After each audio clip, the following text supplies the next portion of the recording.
This is Paul Schneiderman today on the 90th edition of Sports Untold on RainierAvenueRadio.world. My show was known as Sports and Stuff for about 4 years, but now the show is being called Sports Untold. I have a very good guest today. My guest is the University of California at Santa Barbara basketball coach Joe Pasternack. Coach Pasternack took the UCSB Gauchos to the NCAA tournament this year.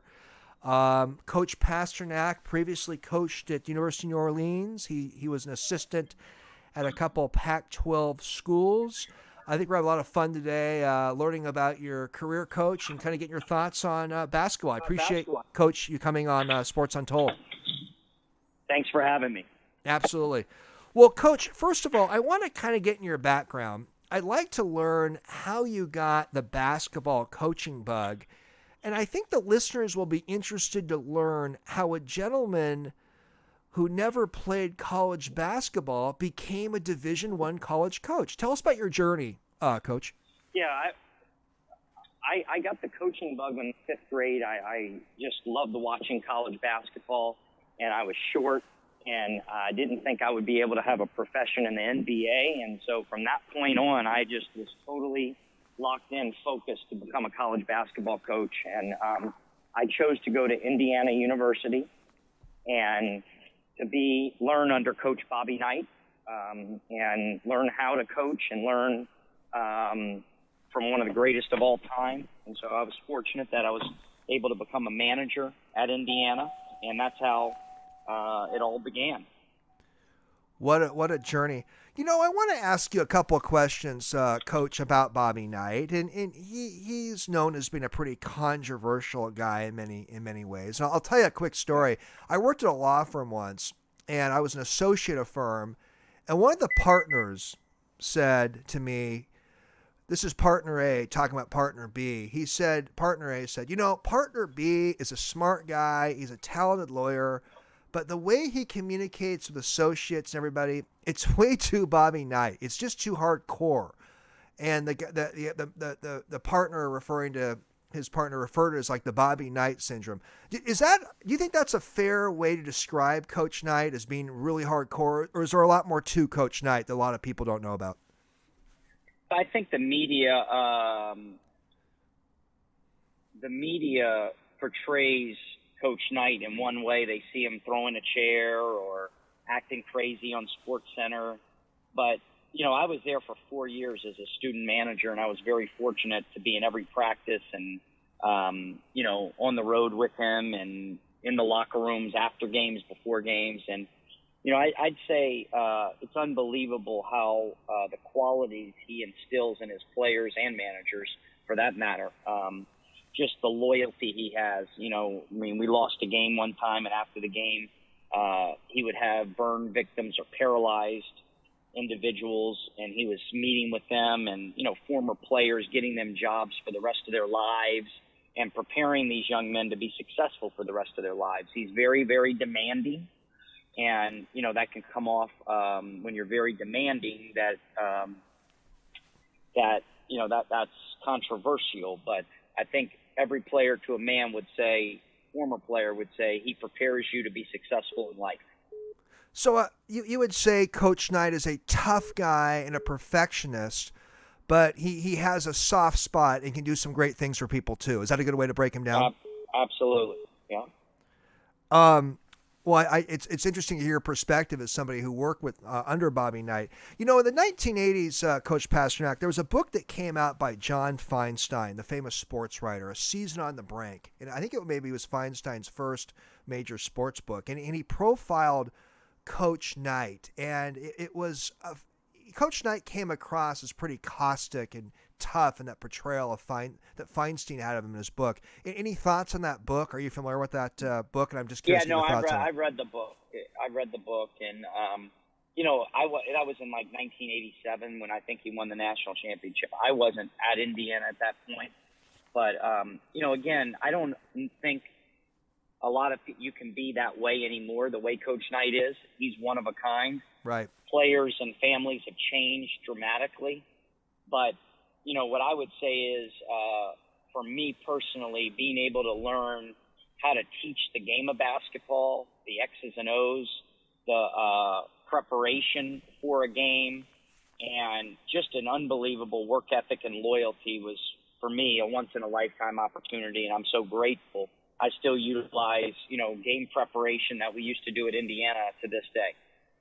Well, you definitely work for a famous American basketball coach. This is Paul Schneiderman on the 90th edition of Sports Untold on RainierAvenueRadio.world with UCSB coach Joe Pasternack.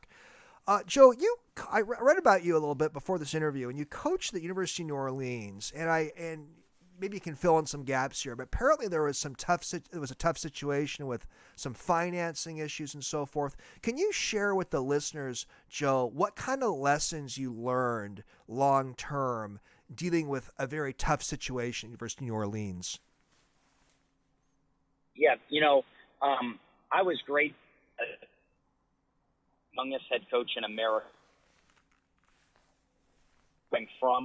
And the coach before me was Buzz Williams, who's now the Texas A&M coach. He stayed for 1 year after Katrina, and he left. And, for me to come home, it wasn't a very good job, or I would never have gotten it at my age. There were a lot of problems there, but we had a great first year. We went 19-13, and then after that first year, they announced that the university could not support financially Division I basketball, so it was going to transition out of Division I.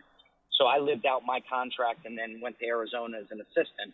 But it was an amazing first job because although it wasn't just being a head basketball coach, there were a lot of problems. I was a firefighter every day with coming out of Katrina. And it was a great, great learning experience for me on a daily basis. Well, you probably learned a lot more about how to deal with tough situations as a coach as well, I would think, long term. Yeah, it was really an incredible learning experience for me on a day-to-day basis of dealing with adversity. You probably install that in your student athletes as well. Coach Pasternack, I read, and I remember this, that you took UCSB, your current team, to the NCAA tournament this year. I believe you guys lost to Creighton by 1, right? Yes. But it must have been a real accomplishment getting to the tournament as a coach. And would you say that that's definitely considered one of the defined and seminal accomplishments of an American Division I college basketball coach is to get to the tournament? Doesn't that kind of put you into kind of an interesting fraternity as a coach? Yeah, I mean, all my life I've dreamed.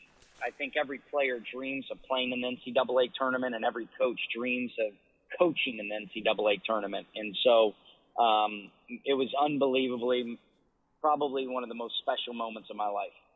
Oh, I bet. And you got pretty close to getting the second round in that Creighton game. I remember watching a little bit of that game. Coach, UCSB is in the Big West Conference.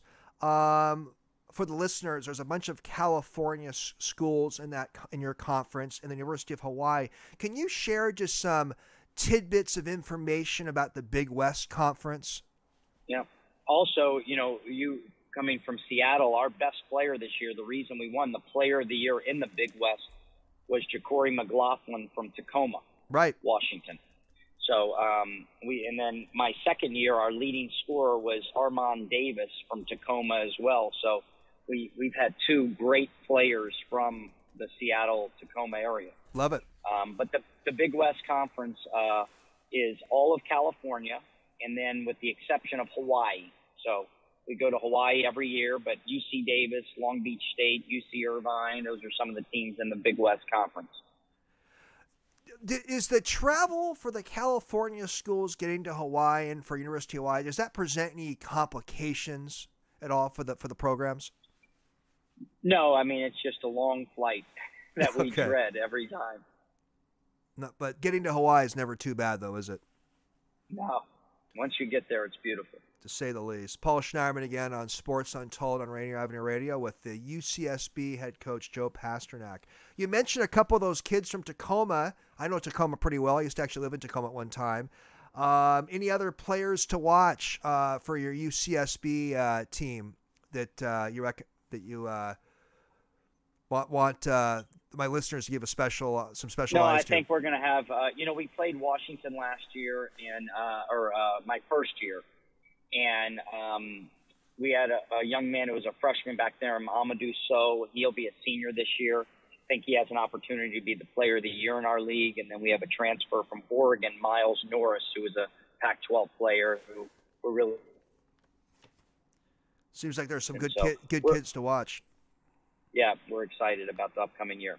You know, Coach, you just mentioned that one of your players is a transfer, and I'm reading that there's some more. The NC2A has enacted some more liberalized rules on player transfers, and help me fill in the gaps. I think generally they don't have to usually wait a year now. How do you feel about players being able to freely transfer more easily now these days? I think it's really a tough situation because for coaches and players, because teams are going to be tampered with and coaches are going to go back channels to recruit your own players.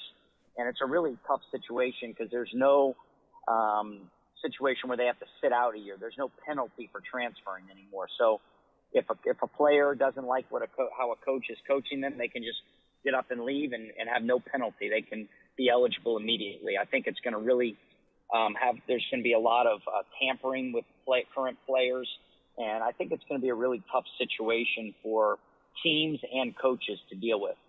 Kind of a new era, isn't it, with dealing with transfers? Absolutely. Coach, I heard of an argument once about this when this discussion of transferring came up a couple years ago, and one of my colleagues, he's a big basketball guy, he said, well, that the coaches and administrators and university staff don't have to wait a year to transfer. Why should the kids have to wait a year? Do you buy that right. Argument at all? My only point would be, I really believe that by players not being able to be penalized for transferring, it creates a lot of bad blood because other college coaches through back channels are going to recruit our players. That would be number one. And number two, how you coach the individual. If they can just walk away and not have any penalty to transfer, that's a tough situation. And, I just believe that college coaches, in fact, can take another job, but in their contracts, they're penalized. And so whether it's financial reasons, there's buyouts, and I do believe kids should be able to transfer if the coach is no longer there, if he leaves to take another job or is fired. And there are ways to protect players. You kind of like to see more conditions attached to a more liberalized transfer Absolutely. rules. Oh, gotcha. Yeah. Hey, Santa Barbara is such a great town. I know you're good friends with my cousin Josh, and it's one of my favorite American cities. There's a reason why Santa Barbara is called America's Riviera. Do you find that Santa Barbara is a good recruiting tool as part of your recruiting of kids? Absolutely. When kids come and visit, they're blown away by the beauty of Santa Barbara. And I've never been to a place that's more beautiful than Santa Barbara. It's paradise, and that's what I call it. And I think all players and their families fall in love with it when they come here. Just a great part of Southern California. It's really a tough-to-beat place. Couldn't agree more. Paul Sharman again on Sports Untold on Rainier Avenue Radio with Coach Joe Pasternack. So, Coach, you are a Jewish-American coach, and there's some others, not tons, but some others like Bruce Pearl, and you go back to history. There's like Red Auerbach and Red Holtzman.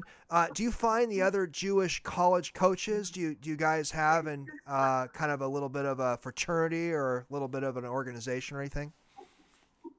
Yeah, they have a Jewish Coaches Association, believe it or not, at the Final Four, and so I'm definitely involved in that, and but it's every single year at the Final Four they have a Jewish Coaches Association. It's fun to get together and catch up and so forth, I bet. In your career in coaching, and there's not tons of Jewish American people in college basketball. There's some, but not tons. Any anti-Semitism ever come up? Anything come up where you're that was challenging in that way at all? I've never really been faced with anti-Semitism myself, but I've been fortunate. I have, 2 young kids, and fortunately for them, they have not been approached with any anti-Semitism. But obviously, what's going on right now in the world is crazy. Yeah, it's very disturbing that the Middle East conflict doesn't seem to bring out the best in people. That's for sure. Coach, we're going to move on from this particular subject in a minute, but I want to ask you something. There's a really good high school Orthodox Jewish baseball player in the Las Vegas area, and I guess this kid is really good. And he says that he wants to play college baseball and professional baseball, but he says the Sabbath will preclude him from playing games and participating in practices on part of Fridays and Saturdays. How do you feel about that, Coach? Or would you be willing to recruit a young man who, whether he's Jewish or another religion, where he says that he will not be able to participate in certain games and practices because of religious commitments? How do you come down on that? I think everybody has their own choice, and I think, from a college standpoint, if the young man's good enough, they'll sacrifice those days and Right. Would it be tough on a basketball team, though, with like 12 players in a team, to have one player who's not around all the time because of religious activities? Would it make it harder on a basketball team? Yes, I mean, it would definitely just, especially if your best player, because, they're Saturday games. So, full of conference, he would miss half the games. Right. It would present some challenges. So I guess what I'm tell me if I'm on the right track. It's possible it could work, but it would have to be a very unique situation, right? Yes, and I'm not sure how baseball's set up with their schedule. As a pitcher, you're not pitching every game, so maybe they don't have a pitch on Saturdays. That's true. I think basketball is a little different animal that way. All right, Coach, here's a question I've asked all sorts of guests the last year and a half or so, and let me give you a couple answers to this question. One of my guests answered Floyd Mayweather. A couple guests answered Sandy Koufax. Tiger Woods, his name has come up. Kareem Abdul-Jabbar, Bill Russell. Actually, I had the basketball legend Kenny Anderson on a few months ago. He answered, his answer is Joe Montana. Michael Jordan's name has come up. If you could have an interview or extended conversation with a living sports figure, could be a coach, general manager, player, agent, whoever, who would it be?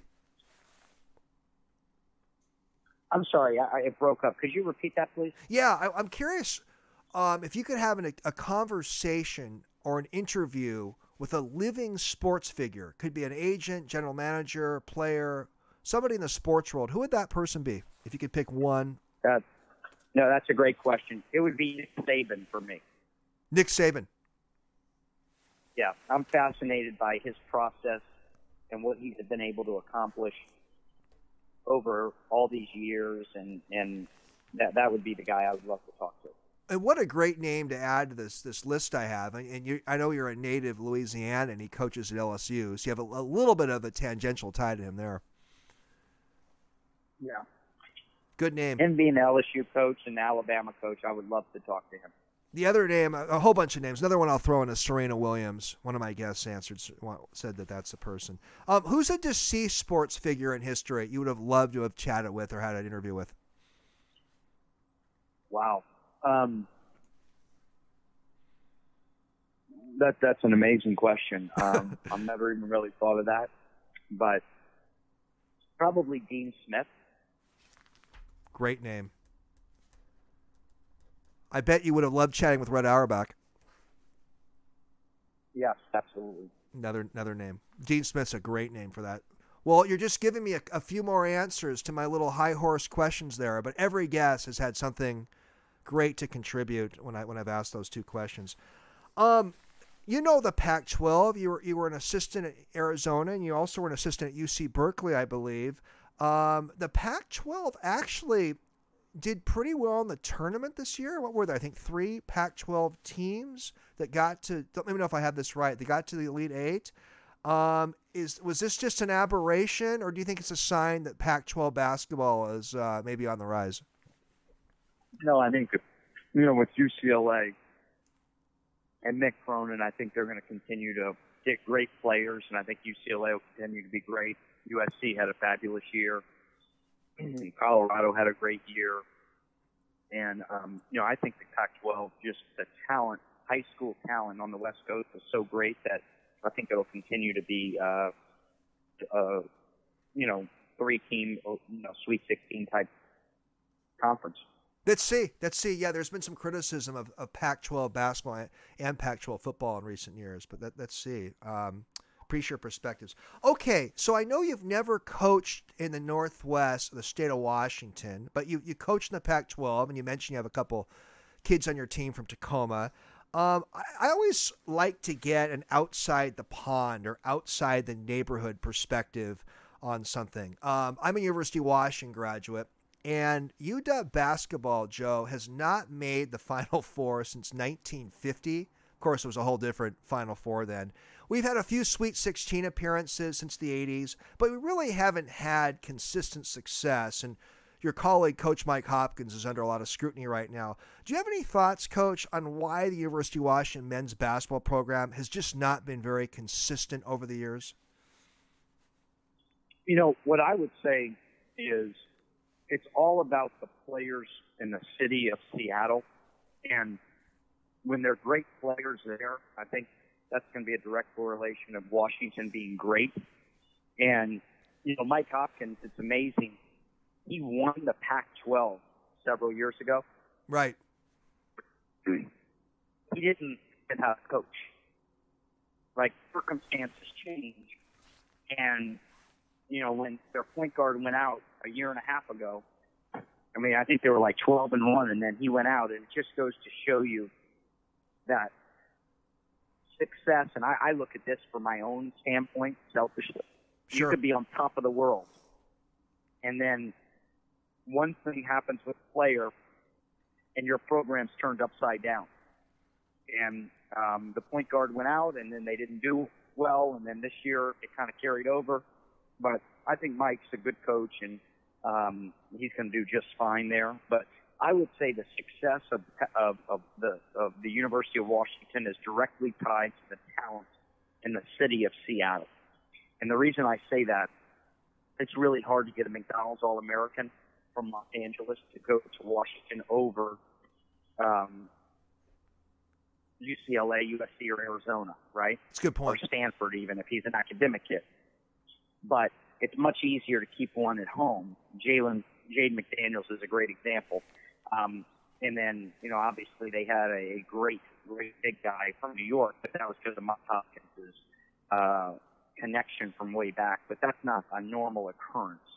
But I think that Washington goes back to the Final Four as the unbelievable talent, and there's great talent in Seattle, continues to be McDonald's All-Americans. That's the key, in my opinion. All your points there, Coach, are so interesting. Let me ask you something else as part of this question about Washington basketball.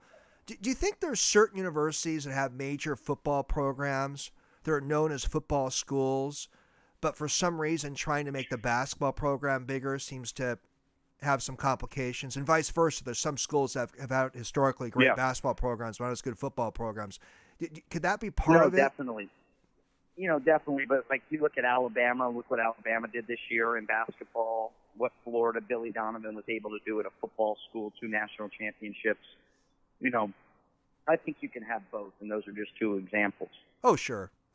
But, boy, you really broke down Washington basketball. I can tell you're a real studier of what's going on in other programs as well in our conversation. Okay, I'm gonna throw a question to you here.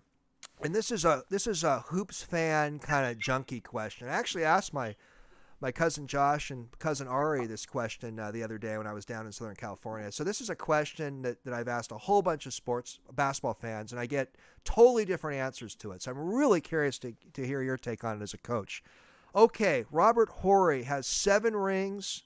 He was known as Mr. June, great playoff player, kind of like a good supporting actor, I guess you could say, but not great regular season numbers. Do you think Robert Horry has a Hall of Fame case with his 7 rings and amazing playoff performances? I don't think so, because I think you have to be a Hall of Famer is a night in, night out job.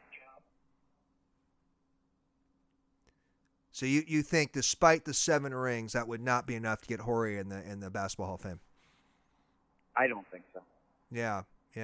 You know, I had Eldridge Rakasner on, former NBA player, and he played with Horry, and Eldridge agrees with you. But I've gotten some other, pretty studious basketball fans that think that Horry has a case. It is a team game, though, isn't it? Absolutely. Yeah.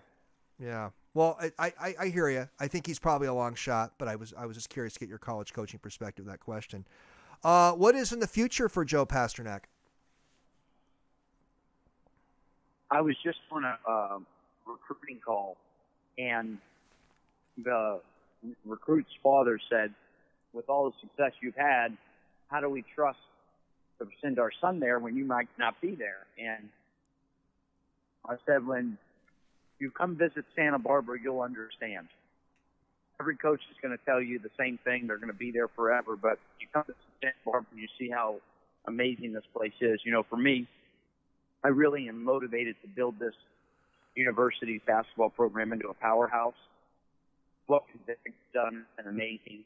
That would be a dream to be able to continue, and it takes so much time to do that. But that's what I really, really am motivated to do. You'd love to be a lifer at UCSB. You'd love to be like a Bear Bryant of the UCSB basketball program. The last coach was here 19 years. The coach before, Jerry Pem, was here 16 years. So you like to stay at UCSB. I don't blame you. Santa Barbara is just beautiful. Let me back up. This may be my last question, and I'd love you to also feel free to bring up anything that you'd like to mention. March 2020, college basketball was stopped due to the pandemic, and the pandemic's affected sports and other organizations as well. And then last year, basketball resumed, but most of the games didn't really involve any major crowds. How do you feel in the way the NCAA has handled the pandemic issue since March of 2020? Where did it come out on some of those decisions? I think it's been unbelievable. We were in a bubble in the NCAA tournament to make sure it happened. And how they ran the bubble is historical. It'll never be duplicated. All the teams were in their hotels. We were in there together. We got tested every single day. We practiced. We didn't go outside. And they took no chances so they can have an NCAA tournament. And I thought they handled it incredibly well. Yeah, no, it looked like things were under pretty good control in terms of dealing with the pandemic. Well, Coach, I really enjoyed this conversation today. It's been a real pleasure, and I think myself and my listeners have learned a lot, and I really appreciate you coming on Sports Untold on RainierAvenueRadio.world. Well, hey, thanks for having me. I really appreciate it. When you come down to Santa Barbara, look forward to meeting you. Likewise. I look forward to that, and I appreciate doing the time, and all the best with your program and your family and everything else. Thanks. You take care. Thank you, sir. Bye-bye.